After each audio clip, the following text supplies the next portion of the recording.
Se no evangelho de ontem o jovem rico saiu muito triste da presença de Jesus por causa do seu apego às riquezas, hoje os discípulos se escandalizam com Jesus diante da declaração que ele fez. É muito difícil para um rico entrar no reino de Deus. Aqui se trata não tanto do dinheiro, das posses, da riqueza, que não são um mal em si mesmo. Se formos analisar bem, as coisas materiais, elas não são mal em si mesmo.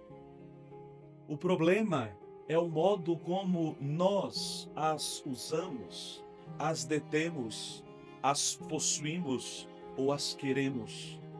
O mal está no modo, no uso, na intenção, o quanto aquilo que não for bem administrado pode tomar conta do meu coração e me tornar orgulhoso e soberbo.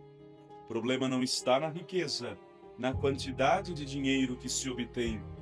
O problema está no coração orgulhoso, como deixa clara a primeira leitura do livro da profecia de Ezequiel: porque o teu coração se tornou orgulhoso, tu disseste, eu sou um Deus e ocupo o trono divino no coração dos mares. Tu, porém, és um homem e não és um Deus, mas pensastes ter a mente igual à de um Deus. O que significa ter a mente igual à de um Deus? Deus não precisa de nada. Deus não precisa de ninguém.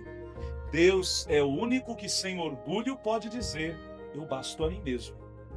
Não preciso de nada. No entanto, a aclamação do evangelho de hoje nos fala Jesus Cristo, Senhor nosso, ou seja, Ele sendo Deus, embora sendo rico, porque não precisa de nada, porque tudo lhe possui, tudo é dele. Para nós se tornou pobre, a fim de enriquecer-nos mediante sua pobreza. Isso está em 2 Coríntios, capítulo 8, versículo 9. No entanto, nós queremos ser como Deus. E essa é a grande tentação desde as origens. Vós sereis como deuses, sussurrava a serpente no ouvido de Eva, fazendo-a a pecar. Esse é o problema. O problema nunca foi o dinheiro. Aliás, dinheiro sempre foi solução para muitas coisas. O problema está no nosso coração orgulhoso. Por isso, um pobre, materialmente falando, pode ser alguém muito orgulhoso, porque pode se apegar à miséria que possui. Como um rico, sendo muito rico, pode ser humilde, se o seu coração for desapegado. É isso que escandaliza os discípulos. Eles pensam que a riqueza era sinal da bênção divina. Inclusive, há muitas correntes ditas cristãs que ainda pensam desse modo, que ser rico significa que você foi abençoado por Deus. No entanto, a grande bênção que nós devemos desejar receber de Deus é um dia ter a graça de entrar em seu reino, em tomar posse do seu reino. No entanto, a primeira bem-aventurança diz: bem-aventurados os pobres em espírito, porque deles é o reino de Deus, o reino dos céus. Ou seja, em tudo fazer a nossa vida depender de Deus. Nada querer depender dos bens ou das pessoas nas quais nós colocamos toda a nossa confiança.